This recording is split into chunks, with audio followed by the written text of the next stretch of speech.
Ada sebuah riwayat tentang rahmat Allah Subhanahu wa taala ini.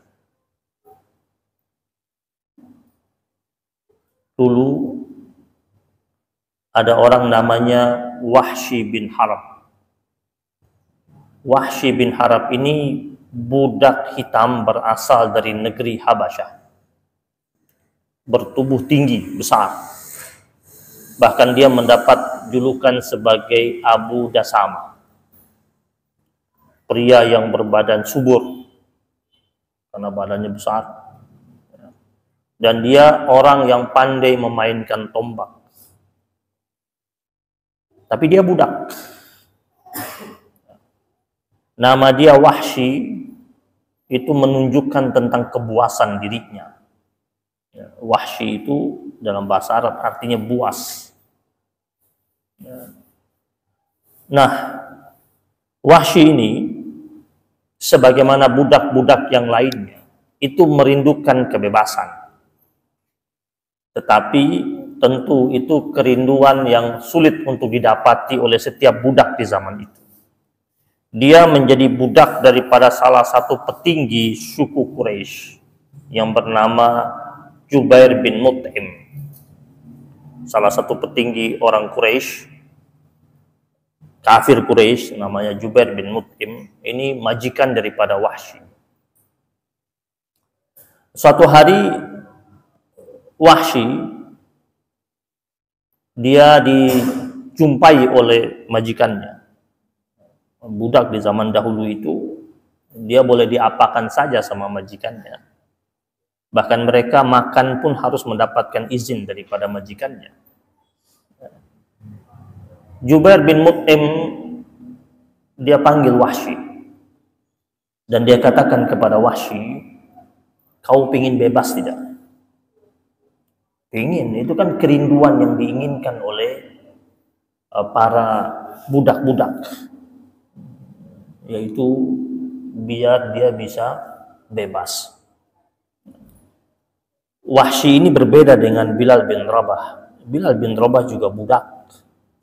Tetapi Bilal bin Rabah ketika Islam datang, Bilal bin Rabah memeluk agama Islam. Dia tidak peduli dengan tekanan demi tekanan yang diberikan oleh majikannya pada waktu itu. Dan memang dia mendapatkan banyak siksaan. Hingga akhirnya dia dimerdekakan oleh Abu Bakar As-Siddiq radhiyallahu taala anhu, tentu atas permintaan Rasul sallallahu alaihi wasallam. Tapi sepertinya berbeda dengan Wahsy. Wahsy ini lebih besar ketakutannya kepada majikannya. Dia tahu ada orang yang membawa risalah kebenaran. Jadi Nabi itu ketika datang di Mekah mensyiarkan Islam, salah satu bentuk syiar Nabi itu membebaskan para budak-budak dari belenggu-belenggu majikannya. Jadi Islam ini agama yang menegakkan tentang nilai kemerdekaan bagi setiap insan. Dan penjajahan itu sangat ditentang oleh Islam, apalagi sampai pada nilai perbudakan. Nah, Wahsy ternyata tidak seberani Bilal bin Rabah. Dia tak tertarik dengan ajaran Nabi Muhammad sallallahu alaihi wasallam. Dia lebih setia dengan majikan yang bernama Mut'im, Jubair bin Mut'im. Lalu suatu hari Jubair bin Mut'im panggil Wahsy. Dia tanya, apakah engkau merindukan kebebasan? Ya, saya suka, saya pingin bebas. Mana ada budak yang tidak pingin bebas? Kata Jubair bin Mut'im, saya akan membebaskan engkau kalau kau berhasil membunuh Hamzah bin Abdul Muttalib. Jadi Jubair bin Mut'im ini dia merasa sakit hati kepada Hamzah bin Abdul Muttalib karena ketika perang Badar banyak kerabat daripada Jubair bin Mut'im yang tewas. Dan setelah dicari tahu, yang gugur di perang Badar dari pemuka-pemuka kafir Quraisy itu gugurnya di tangannya Hamzah bin Abdul Muttalib. Maka Jubair bin Mut'im menawarkan kebebasan kepada Wahsy dengan syarat dia bisa membunuh Hamzah bin Abdul Muttalib pada perang berikutnya. Pakai apa? Pakai tombak. Karena Wahsy ini orang yang pandai memainkan tombak. Dia mampu melempar dari jarak jauh dan tepat sasaran. Wahsy gembira, dia menyanggupinya untuk menghilangkan nyawa satu orang, yang penting dia bebas. Kemudian ternyata Wahsy didatangi juga oleh Hindun. Memiliki sakit hati juga kepada Hamzah bin Abdul Muthalib, karena Hindun merasa Hamzah yang membunuh ayahnya, membunuh saudara laki-lakinya juga. Ketika perang Badar itu, Hindun kehilangan banyak saudara, termasuk di situ ayahnya, kemudian saudara laki-lakinya, pamannya juga. Dan cerita yang beredar itu gugur di tangannya Hamzah bin Abdul Muthalib. Hindun datang kepada Wahsy mengatakan, kalau kau betul-betul menjalankan aksimu, saya akan berikan engkau emas, uang yang banyak. Jadi Wahsy lebih tertarik lagi, dapat bebas. Kemudian setelah bebasnya udah senang dia. Ini sekarang bukan hanya bebas, ditawarkan emas. Hindun dia pakai emas yang banyak di lehernya, di pergelangan tangannya tunjuk, ini emas-emas yang ada di tubuh saya ini, yang saya pakai sebagai kalung, gelang, saya serahkan sama engkau. Syaratnya kau berhasil membunuh Hamzah bin Abdul Muthalib. Singkat cerita, datanglah perang Uhud.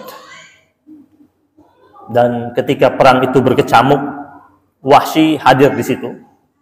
Dia tidak ikut perang. Dia memang datang di perang Uhud dengan satu tujuan, membunuh Hamzah bin Abdul Muthalib dari jarak jauh, yaitu dengan melemparkan tombaknya. Karena Hamzah bin Abdul Muthalib ini kalau perang tanding 1 lawan 1 atau berhadapan perang pedang pakai pedang, ya, pedang dengan pedang, lawan dengan Hamzah bin Abdul Muthalib, pasti jatuh orang. Ya, Hamzah ini singa padang pasir, ya, tak terkalahkan.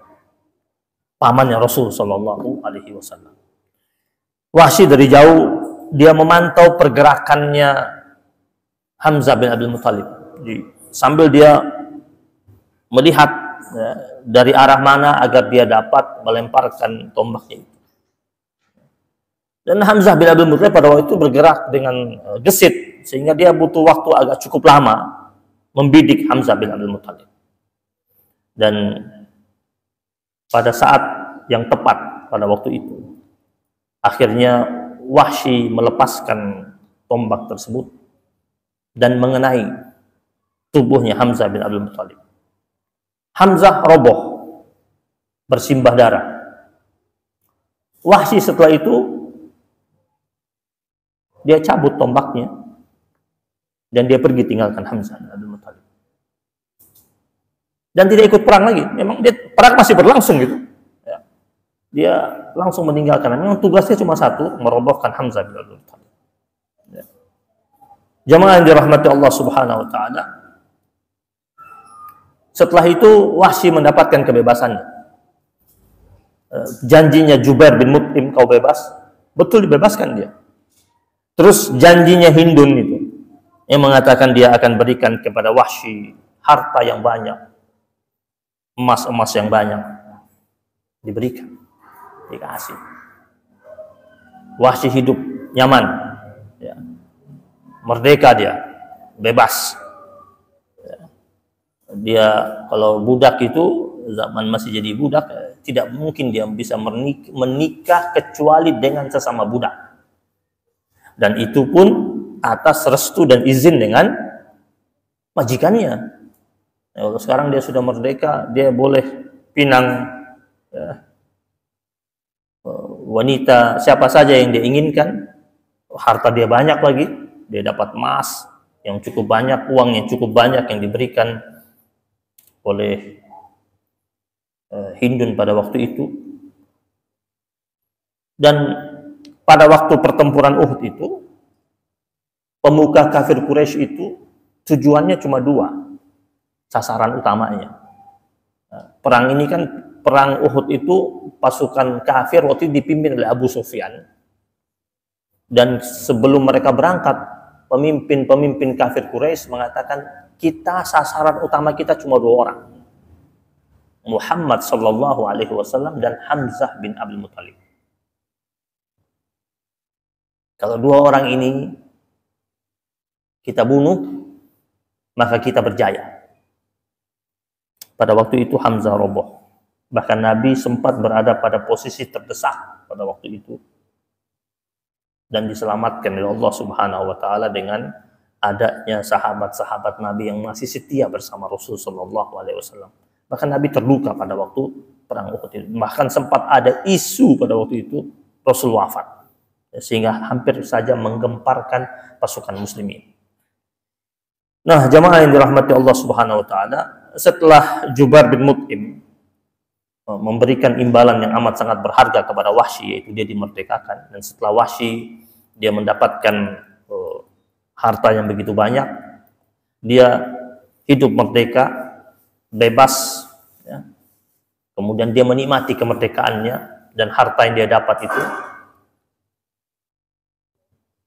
Berikutnya, apa yang terjadi ketika beberapa tahun berlalu? Datanglah Fathul Mekkah. Nabi bersama rombongannya, menurut riwayat sekitar 100.000 orang, memasuki kota Mekkah, menaklukkan kota Mekkah. Jadi perang Uhud ini kan tahun kedua Hijriah. Perang Uhud terjadi. Kemudian beberapa tahun berikutnya terjadilah Fathul Mekkah, di mana rombongan Nabi dari Madinah masuk ke kota Mekkah dengan rombongan pasukan yang begitu besar dan menaklukkan kota Mekkah. Dan pada waktu itu banyak sekali orang-orang kafir Quraisy yang ketakutan dan melarikan diri. Termasuk pada waktu itu Wahsy. Wahsy ini ketakutan. Dia sudah hidup nyaman nih, merdeka. Di ketika Fathul Mekkah itu, dia lihat rombongan Nabi yang begitu besar, mereka merasa ini bakal kalah. Padahal Nabi tidak sampai mengangkat senjata, maka dikatakan Al-Fath, penaklukan. Jadi penaklukan. Jadi orang-orang Mekkah takluk tanpa ada angkat senjata sama sekali. Karena mereka merasa tak mungkin melakukan perlawanan. Ada di antara mereka yang ketakutan, melarikan diri kemana-mana. Termasuk Wahsy. Wahsy ketakutan. Karena dia ingat dia yang telah membunuh Hamzah bin Abdul Muthalib, paman kesayangannya Rasul sallallahu alaihi wasallam. Dia lari, menjauhkan dirinya. Ada yang mengatakan sampai ke arah tepi pantai. Ada yang mengatakan larinya sampai ke Yaman sana. Yang penting jauh lah, meninggalkan kota Mekkah dia lari. Namun setelah itu dia utus istrinya untuk menemui Rasul sallallahu alaihi wasallam. Istrinya Wahsy datang temui Nabi, bilang, "Wahai Rasul, suami saya mempunyai dosa yang sangat besar. Kalau dia masuk Islam dan bertaubat, apakah dia diampuni?" Ya. Karena Nabi kan bilang sama orang-orang Mekkah yang sudah ditaklukkan itu, Nabi katakan, kalau kalian berislam, kalian aman. Ya. Kami tidak akan melakukan apa-apa kepada kalian. Itu Nabi. Nah, makanya datanglah si istrinya Wahsy tanya, apa dia diampuni? Siapa suamimu? Wahsy. Nabi tahu nih Wahsy yang bunuh Hamzah, melakukan dosa besar. Ya. Kemudian apa yang dikatakan oleh Rasulullah SAW? Saya ingin masuk Islam, kata Wahsy. Tetapi apakah diampuni? Kata Rasul kepada istrinya Wahsy, sampaikan padanya. Sampaikan padanya, jika benar-benar dia ingin masuk Islam, sebesar apapun dosanya, dia bakal diampuni. Istrinya balik, ketemu sama Wahsy, nyampein. Wahsy kirim surat ke Nabi. Ya. Kirim surat ke Nabi, dibawa lagi sama istrinya, sampai ke Nabi. Dia bilang, saya dalam suratnya mengatakan, saya ingin masuk Islam, tapi sepertinya saya terhalangi oleh firman Allah, walladzina la yad'una ma'allahi ilahan akhar wa la yaqtuluna an-nafsa allati harramallahu illa bil haqq wa la yaznun wa may yaf'al dzalika yalqa asaman yudha'af lahu al-'azab yaumal qiyamah wa yakhlud fihi muhana. Ya. Dia bilang ini ada firman Allah ini. Bagaimana ini? Mereka yang tidak mempersekutukan Allah, la yad'una ma'allahi ilahan akhar wa la yaqtuluna an-nafs, tidak membunuh manusia allati harramallahu, yang diharamkan sama Allah Subhanahu wa taala, illa bil haqq, kecuali memang yang dibolehkan oleh Allah Subhanahu wa taala, wa la yaznun, dan tidak melakukan perzinahan. Wa may yaf'al dzalika yalqa asaman, barang siapa yang melakukan hal tersebut maka dia akan menjumpai Allah Subhanahu wa taala dalam keadaan dosa, menanggung dosa dia. Wahsy mengatakan, ini semua dosa saya buat.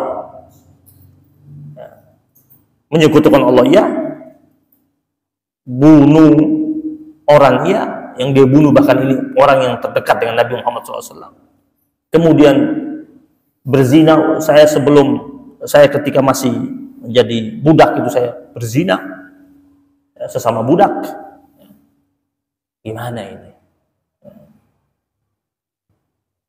Dan dikatakan sama Allah abadi di nerakanya Allah Subhanahu wa taala, kekal dengan azab Allah Subhanahu wa taala. Surat Al-Furqan ayat 68. Lalu